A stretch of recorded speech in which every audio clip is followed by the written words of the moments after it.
Imagine being one of the most important women in history and out of nowhere just vanishing. No confirmed death, no confirmed burial, no confirmed remains, no clear ending, just poof, gone. Well, my friend, that's Nefertiti. The same woman whose face became so famous in history might have disappeared so completely that till this day, historians have no idea what might have happened to her. Some say she died, some say she was erased, and others believe that she might have not disappeared at all, that instead she became someone else. So what is it? Stick around, let's find out. Hi, how are you doing today? Great, I'm so glad you're here, babe. So glad. If this is your first time seeing me, hi, welcome. My name is Nikita, and on random days of the week, I talk about history while I do my makeup. So if that sounds like something you'd be interested in, you've clicked on the right video. Now, we're talking about Nefertiti, and if you know me, you know I love her. She is one of my favorite historical figures. Normally, I would start the story by telling you about the character's childhood and how they grew up, who gave birth to them, where they were born, patati patata. But unfortunately, with Nefertiti, I cannot do that. I couldn't find anything. No history, no information on her childhood. We don't know who her parents are. We don't know where she was born, when she was born, where she's from, nothing. And trust me, I tried to look. All I found were theories, and that's not good enough for me. And we're gonna move on to her teenage years.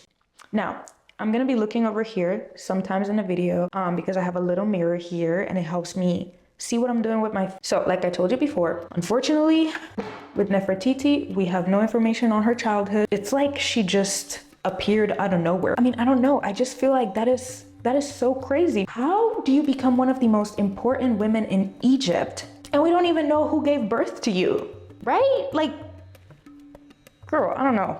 So here's what we do know about Nefertiti, right? She married into one of the most powerful families in Egypt at the time. Her husband, his name was Amenhotep, wasn't just any random prince. He was the son of Amenhotep III, who was the king of Egypt, the pharaoh of Egypt at that time. And he basically ruled at a time when Egypt was at its peak, okay? Egypt was doing good. They were wealthy, they were stable, everything was going well. I mean, no drama, no chaos, no fights, nothing. Everything was fine. Everything was prospering, you know? You get what I'm trying to say, you know? They were doing good. Her husband's mother was Queen Tiye. Lord, the names. Correct me if I'm wrong. I don't know if I'm saying it right. Queen Tiye was powerful, respected, and involved. She was the type of woman that always knew what was going on. So technically, yeah, this was the family that Nefertiti was walking into. A powerful father-in-law, a well-respected mother-in-law, and a court that was watching everything. So yeah, no pressure, right? It's gonna be fine. Everything's gonna be fine. I mean, what's the worst that could happen, right? So here's where things get interesting. By the time her husband, Amenhotep, became the king, things started changing, right? It started slowly, but things were changing for sure. Now, in everything that her husband did, she was always there right by him. And that is how ancient Egyptians painted them as well. She wasn't treated like, you know, a background figure. In most of their art, she's right there next to him, same size, same presence. And in Egyptian art, the size and the presence is very important. Whenever they make someone, like whenever they draw someone in a bigger size, it means that person has, how do I explain this? This person has a higher status, right? And when they make you small, it means you have a smaller status or you maybe have no power. So in Egyptian art, her and her husband were always the same size and they had the same presence, which means she might have been a very powerful queen, okay? And like I told you before, in Egyptian art, you know, the way they drew her, it mattered a lot because ancient Egyptians didn't just paint things for decoration. They didn't just paint things for vibes. It always had a meaning. It was very intentional. If she's being shown like that, it's because she had status. And I mean real status. Remember that. This doesn't feel like a story of a girl who just got lucky and married a king. It feels more like the story of a woman who walked into power and knew exactly how to handle it. And trust me, she was going to need that, especially with the man that she married. The more power she received, the more dangerous her position became. And you might be wondering, like, dangerous? Like, I mean, she's a queen. How dangerous can it be? Trust me, it gets bad. It gets bad very quickly. Pay attention. Okay, so boom, everything is calm. Egypt is thriving. They're doing good. And then Amenhotep, Nefertiti's husband, becomes the king. Now, that was fine, you know, new king, great, wonderful, until he started changing things. Yep, he started moving things around. And you know that saying, right? If it ain't broken, don't fix it. I told you, I've been telling you this whole time since this video started, Egypt was doing good. It was thriving. So there was no need to change anything, but here goes Amenhotep changing stuff. And the people did not like that. Nobody likes change, especially when things are going good. But here he was changing stuff little by little, just, you know, I don't like that anymore, let's change it. I don't like that anymore, let's change it. Just changing everything. At first, the changes were subtle, you know, people were like, I don't like it, but it's fine. I can deal with it, you know, it's fine. It's not affecting me that much. As the changes kept going, he started focusing on one god. Now, you might think, okay, why is that such a big issue? Let me tell you, babe, the fact that he was just focusing on one god was the issue. Ancient Egyptians were polytheistic, which means they had multiple gods, more than one. You can't just take away all of their gods and then out of nowhere just force these people who have been praying to multiple gods to just start worshiping one god. Now, specifically the god that Amenhotep, Nefertiti's husband, was trying to focus on, his name was Aten, the sun disk. Again, if it ain't broken, don't fix it. That's what I'm gonna be saying this whole video. That's my favorite line now. I keep rambling and then I lose focus, right? Let me focus. Back to what I was saying. Egypt was a polytheistic country. They had a bunch of gods. You might know some of them. Amun, Osiris, Isis, Heb, Hathor, Anubis, all of these gods and so many more. They worshipped all of them, and every single god had their priests, their temples. There were specific systems built around these gods. You can't just get rid of that out of nowhere and then force everyone to worship one god, especially when every single god had a priest. So for a king to just wake up one morning and say, yeah, we're not doing that anymore. Now we're gonna worship one god. Yeah, and all of you guys are gonna worship him. No excuses. We're worshiping one god now. No. Huh? Yeah, no, that's not gonna work out. That is dangerous, okay? You don't know how people are gonna even react to this. I think that's a mistake. I don't know. You know, it wasn't like, oh, if you want to, you can worship this god instead of all of those other gods. No, the changes that Amenhotep was making weren't optional. It was forced. Someone's gonna have an issue with it. Things are gonna get out of hand, especially when things have been done a certain way for centuries and then you're just coming and switching things up out of nowhere. You can't do that. As if that wasn't enough. He takes it a step farther and he moves the capital. I mean, hello? What is going on? He decides that he no longer wants the capital to be where it's at, and he wants to change it and build a complete new capital for this special god. And he wants to call that new capital Amarna. So not only are you changing the religion system or the belief system, now you're moving them to a complete new place. Wonderful, great, yeah. What could go wrong, you know? Wonderful, yeah. I mean, I feel like changing the belief system was already a lot, but he probably could have gotten away with that. But changing or like moving the capital to a complete new place is like, what are you doing? That's like if the president woke up one random morning and decided, yeah, the capital is not gonna be in Washington, D.C. anymore. It's gonna be somewhere else. Yeah. Hello? No. That's not okay. But he did that, okay?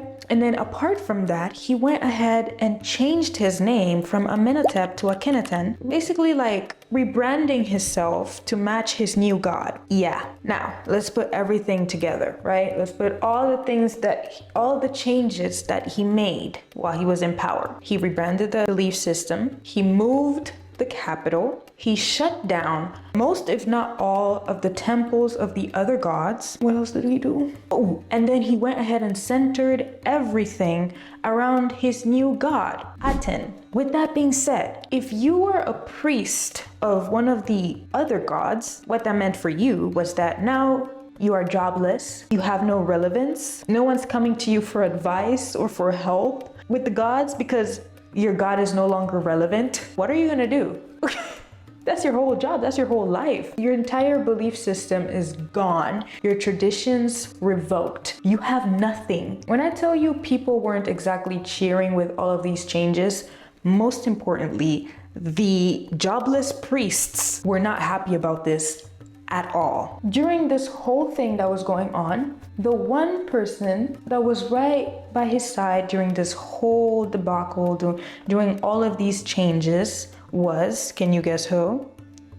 If you guessed Nefertiti, his wife, you are correct. She was right there by his side every step of the way. She supported his decisions. She was there. She was there. This is where she really stands out because now, when you look at the art from this time, Nefertiti was everywhere. Every single art piece, she was there. She's not standing next to him looking pretty. She's performing rituals, interacting with the new god, Aten, at the same level as the king. Remember I mentioned same size, same level, and sometimes even shown in poses that were usually reserved only for the king. That's not normal. That's not normal. If it was a pose only reserved for kings and she was drawn in those poses, that means she was very influential and powerful. Like I mentioned before, in ancient Egypt, the art was very intentional. All their art had meanings. Was she just supporting him? Like, was she just being a supportive wife? Or was she actually part of all of this? Was she the one influencing him to only worship one god?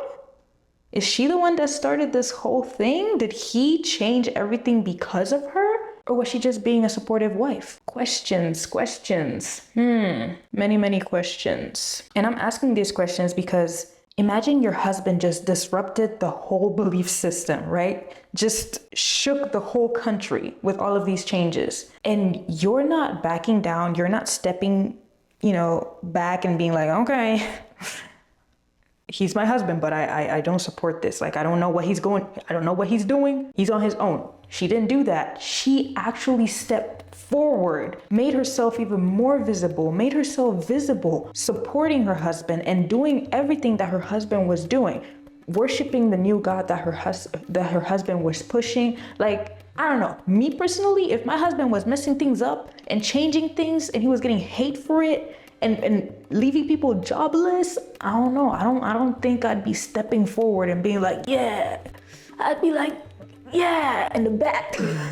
In my opinion, her actions didn't sound like someone who was confused about what was going on. It looked more like someone who knew exactly what was going on and even supported it. But again, that's my opinion, and I wasn't there, so I don't know. And from that point on, Nefertiti wasn't just known as the Queen of Egypt.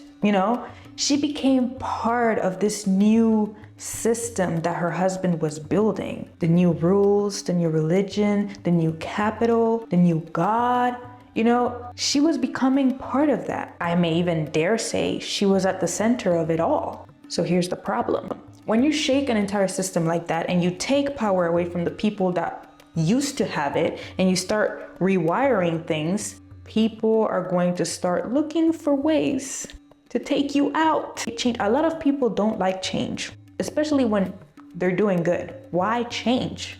Why fix something that's not broken? I'm sorry, I keep saying it, but it's true. Why fix something that's not broken? I get it. Because if I was used to worshiping like 100 gods and I had 100, like I had a single God for all the problems that I might have in my life. Like if I have this issue, I know I can go to this God. If I have this issue, I can go to this God. And then out of nowhere, you come and you tell me that I can only worship one God. I'm gonna feel a bit weird because it's like, okay, but what if I have this issue? Do I pray to him too? Like, what if I have this issue? Like, him too? What about this? Him too? So all my issues, him? Like, does he not need help? Like, you know, I would feel some type of way. And if I was a priest for a specific God and all my life, all I knew was that God, and then out of nowhere you tell me that my God is no longer relevant, ooh, I would lose my mind. I don't know. I don't know. Technically, you were changing their whole childhood, everything that they knew since they were kids, all their beliefs, like you're just changing it. And it's not easy. That's not easy. And it doesn't feel nice. It doesn't feel good to just go through all that confusion and relearning everything. And I don't know. So I get them. I get why people were mad. I get why people did not like these changes. The more people started seeing her like in the paintings and the drawings, like at the same level as her husband, the more dangerous her situation became, because it kind of made it seem like, okay, so her husband is making all these changes, and since she's drawn at the same height, the same size, the same presence, that means she's involved in it too. All I can do is just think about possible theories, right? Because unfortunately, this story is not well documented. So it's like we really have so little of what was actually going on. Whenever I was starting the story, I literally told you that her story has no clear beginning. I'm sorry to tell you, her story has no clear ending either, babe. Did she die? Did she live 100 years? We don't know. I don't know. I tried looking for it. I couldn't find anything. All I could find were theories. And I told you already, theories are not enough for me. I don't like them. They just feel really confusing. I don't know, girl. I don't know. But I did bring some for you. So I want to say towards the ending of her husband's reign, but at some point of her husband's reign, Nefertiti disappeared. Yeah, she vanished. Gone. Poof. And when I was reading her story, I was like, huh? What do you mean disappeared? Where did she go? Disappeared where? How? There was no information. She just disappeared. She just vanished. She just poof, gone. I'm just like, okay. Okay. There was no grand announcement. There was no chaos. There was no drama, like nothing, just gone. Radio silence. The whole story is weird, but this is where things get weirder, you know, because we're not talking about some random person. I mean, this is the Queen of Egypt. How does the Queen of Egypt just disappear? How does someone like her just vanish into thin air and then no one knows what happened? Where are the scribes? Where are the people that write about history? What were they doing? Isn't that suspicious? I think it's suspicious. So I was looking, because that part literally had me shocked. I was like, how the hell is that even possible? And I found a couple of theories. Now, I remember telling you I don't like theories because they're not 100% truth, but I want to share 3 theories that I found with you, and that way we could kind of see which one kind of makes sense and which ones just don't. Now, the first theory that I found was that maybe she got sick, she got ill, maybe she died from the disease, right? Great, you know, I would have no problem believing that. I wouldn't mind believing that she got ill, sick, died. But here's the problem. Here's a tiny, itty bitty problem that just makes me not feel comfortable believing that she died of an illness. If it was so, there's so many rulers in history that died of an illness, right? I'm not tripping, right? There's so many rulers in history that died from an illness, and it's written somewhere. So-and-so died of the flu in 1985, right? It's written somewhere. So why is there no record of the Queen of Egypt dying of, I don't know, the flu or malaria anywhere? You would think they would write that down. You would think that's something serious that needs to be written down. Someone would have written something about this. There would have been some kind of record to mention that, hey, the Queen of Egypt is sick and died of malaria in the year blah blah blah at blah blah blah time. And they buried her blah blah blah, right? Okay. Glad to know I'm not tripping. Glad to know I'm not insane for thinking that way. Thank you. The second theory, some historians believe that she didn't die at all. Obviously, I mean, by now, obviously she's very much dead, but back then, some historians believe that she might not have died and instead might have taken a new identity.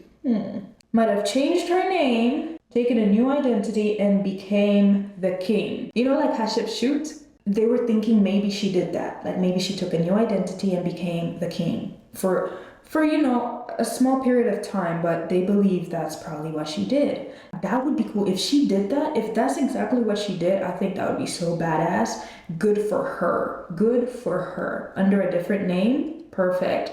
But then it's like, it's like, is it the truth though? So the names historians think she might have used is Nefertiti or Smenkare. Yes, Smenkare or Nefertiti. So historians think she might have used one of those two names, which means if it is true, she might not have disappeared. She might have been there the whole time, just not as Nefertiti, you know, as someone else. And maybe that's why she just disappears in history, because she changed her name. Honestly, if that's what happened, period, I would love that. Like, yes, but again, we don't know. We don't know what's happening. We don't know what happened to our girl. We're just throwing back theories here. Theory number 3, which I think is exactly what happened. I think theory number 3 is what happened.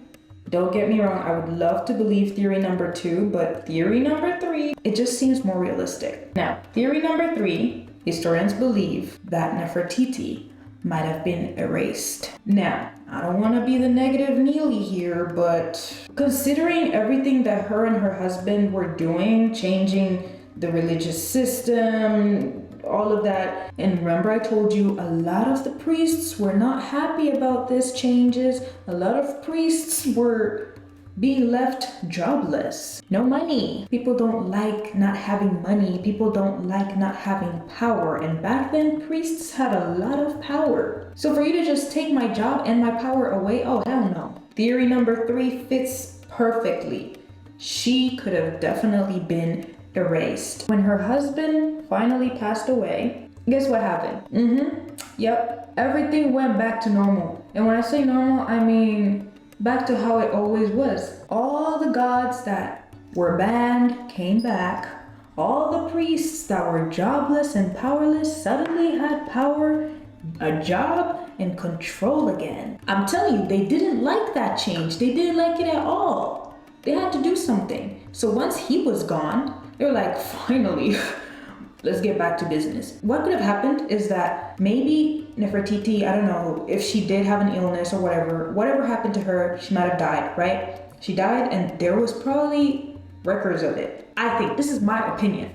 There were probably records of it. And then her husband died and everything went back to normal, right? And when the priests came back, they were like, whew, that was crazy. Let's make sure that that never happens again. And yeah, I don't know, maybe I'm just going out of my way here, but I just feel like they definitely did erase that poor woman from history. And unfortunately, it was very successful because till this day, we have no idea what happened to Nefertiti. We have no idea how she died. All we know is she just disappeared. And then when her husband died, everything just went back to normal as if it was never even changed in the first place. That was just like a bad moment. They decided to take it like a bad moment in history. They're like, oof, that was a bad time. You know, rough patch, but we're back now. Like, I don't know, that's just how it seems like things just went back to normal. And yeah, if you agree with any other theory, either theory number 1, theory number 2, let me know down below in the comments. But for me personally, theory number 3 sounds like what really happened. I would just love to go back in time and just see what happened. Honestly, I feel like this story has left me with even more questions than when we started, because did she live? Did she die? Did she get erased? Was she sick? Like, what was going on? What happened? I mean, we have no confirmed tombs, no confirmed remains, just a bunch of theories, a lot of theories, but nothing 100%, like, you know, nothing. And honestly, that might just be the charm of her story. Like that might just be what makes her story so interesting. The fact that we don't know anything. The fact that we don't have a beginning or an end.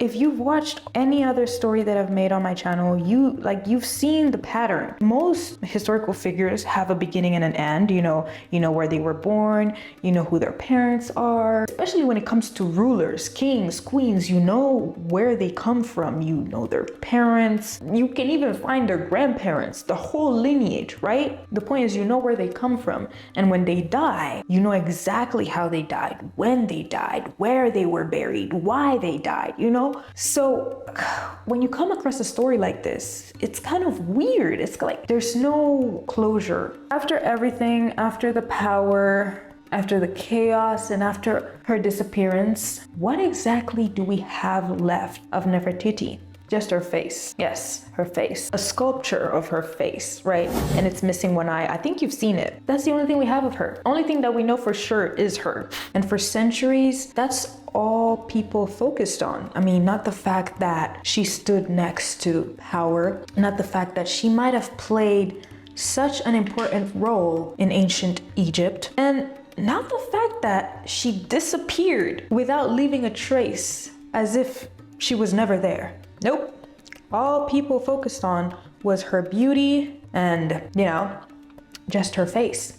Which, it's not bad, I guess. It's not bad, but she was so much more than that, I just can't wrap my head around any of this. Like, I feel like something happened, and it's just like, it pisses me off that we don't know what happened. Of course something happened, of course. If she got sick, why would they not write that down? If anything happened to her, why wouldn't they write that down? I'm trying to understand it. I just need to let it go. Let it go. I'm over here getting irritated about someone I didn't know. This story is so short, and it frustrates me that it's so short. That I finished the story before my makeup, and that is insane. This is what I'm saying. I get too invested in these stories, and now my makeup looks crazy. And how are we gonna fix this? I don't know. I'll be back. I just need to fix this. I'll be back. I promise.